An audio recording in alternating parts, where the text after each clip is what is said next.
Hey, what's going on, folks? I'm Automatic.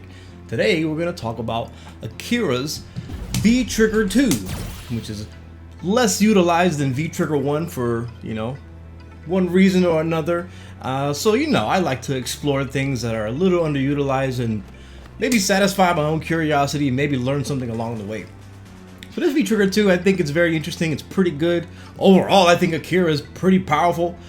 But there's a lot of similarities with this V-Trigger to Rekkas. Like you think Fei Long, he does the HIE HIE, and then Yang does the HIE HIE HIE. It's very much, the punch options have a similar property, where if you continue to use them, you will frame trap your opponent, but become further and further more unsafe. So this first hit is -2, the second hit is -9, and the last hit is -12. So that's pretty bad. But if they choose to attack, more importantly between the first and second Rekkas, they will get counter hit. This is a +4. You can actually combo off with this +4 as well if they counter it with something like stand jab and then EX. I guess people call it Tatsu. But yeah, this is really cool. I think this has a interesting situation where the opponent may not want to press a button or not, and it starts off with this -2. So let's talk about how you get into using this V-Trigger in the first place.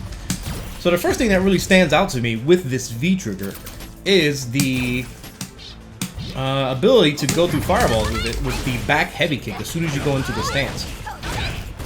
So whenever you activate this V-Trigger, you go into a stance, and this is when you don't have.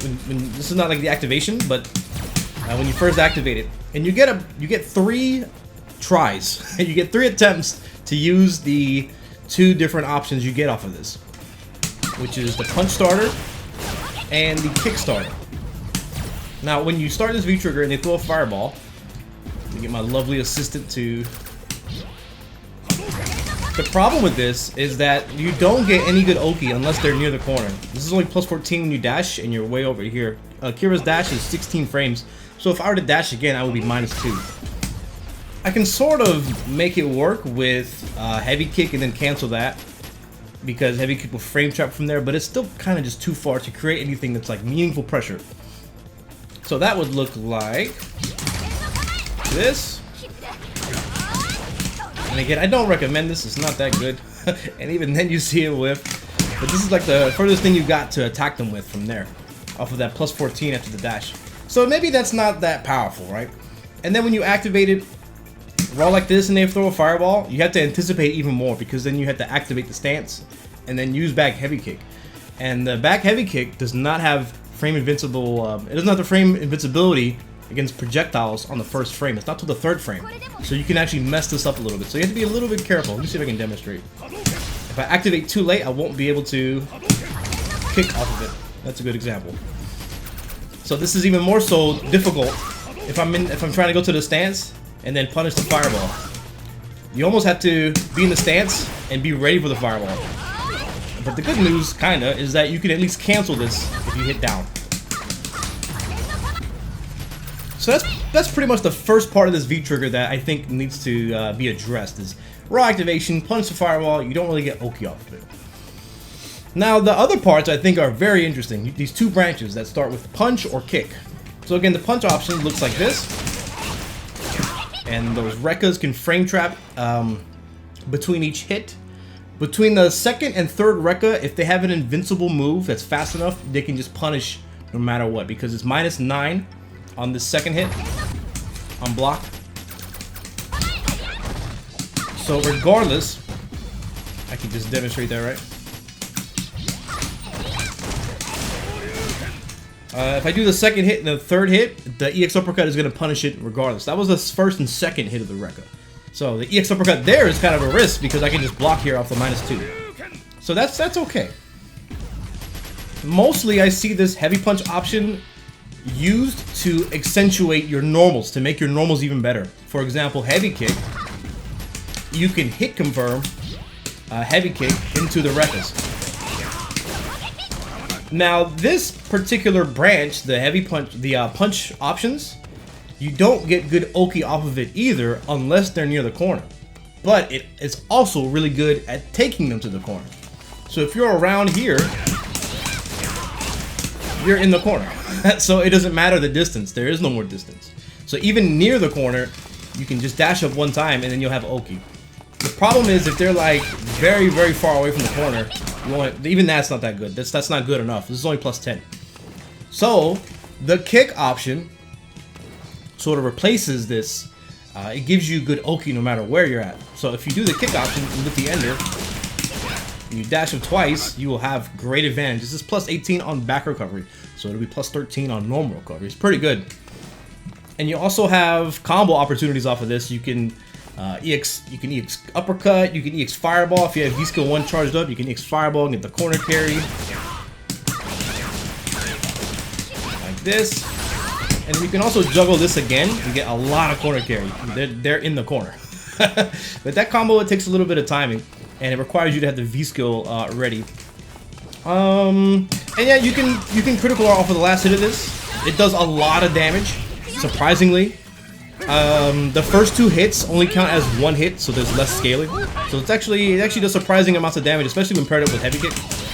I've closed out a lot of rounds with heavy kick into the punch option. So another very important attribute of the kick option is that the first Rekka is plus 3, or excuse me, plus 2 on block, which means you get throw. It's very good. It's very good. So the ways that you can get into this are with target combo and then into the V trigger kicks, and then you'll still be in throw range. This is pretty good. Because if it hits, you can just complete the Rekka. Bada bing, bada boom. So I think that's great. That's really a lot of what it is to this V trigger. You get the Rekkas, you get to enhance your normals, you get to beat fireballs, and you get 3 attempts. So other things that are worth considering as far as activation routes is you got your heavy punch target combo. And then from here, you get the 3 kicks on the plus 2, and you'll still be in grab range if you hit them close enough. Just gotta be careful to not hit throw too early, because that'll give you the Rekka. Now the problem with grab, obviously, is you lose all of your momentum. You don't get any Oki off of the grab itself. But this does give you the plus 2, so from here you have a 5-frame standing medium punch. So if they attack here, you have whatever combo options you would like. You can do, you can actually do it again. You can do this, and then do it again for the plus 2. And then from there, you can, the plus 2 is a little bit too far away from here, from about here. But you still want to hit like stand medium punch, maybe crouching jab, standing jab. For the counter hit combo here, that could also work. But I like this V trigger a lot. It's very interesting to me. And it does remind me a lot of playing Yang in Third Strike, and I play a little bit Fei Long in Street Fighter 4 as well, so it's a little bit reminiscent, like, especially these punch options. So I think that's it for now. Did I miss anything? I guess I can show you a cool setup. I didn't write this down, but we're gonna have him guard after first attack, and then I'm gonna show you a setup that can cover both knockdowns. It's with crouching light kick into crouching heavy punch. So if you get them into the corner, this will cover both knockdowns and give you the plus 2. Now, because you're hitting crouching heavy punch, it's going to force them to stand up. Right? So if we'll have them wake up with 3 frame, and we'll do back recovery. It doesn't really matter which one it is. It's going to force them to stand up. So then I know that my heavy kick top 2 is going to hit them because they're standing, because of crouch heavy punch. So I think that's pretty cool. Now, of course, they can V-reversal this, probably V-shift and punish it. So you have to use it with some caution here. And there's also a setup off of the kick option in the corner that you can use the overhead meaty on their back recovery. It doesn't hit meaty on their normal recovery, but I have one for that as well. So if you backdash and then overhead, this will cover both knockdowns. But the second hit of that overhead will not be it won't hit on the second active frame of that portion of it. So it's only going to be plus 3. But if there's a different thing you can do that's not going to cover normal recovery.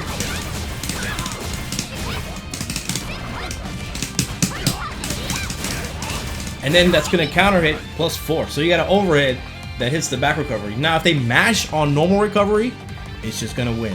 There's not much. I think that's the best that setup can get. The normal recovery will just lose to 3 frames. But it'll still contact if they're blocking, so they still have to look out for the overhead. So there's a lot of cool things. I think Akira is really powerful. It's especially refreshing from playing Oro, and you can barely walk around. You get cool Tengu Stone setups and whatnot. But this character, he's fast. I like it. Alright, well, I appreciate you tuning in. Leave me a comment. Let me know what you think below. Do you think V-Trigger 2 is also trash like I've been hearing a lot of lately? Thanks for tuning in. I forgot how I close out YouTube videos. That's it for now. Hope you learned something. I'm Automatic. Peace.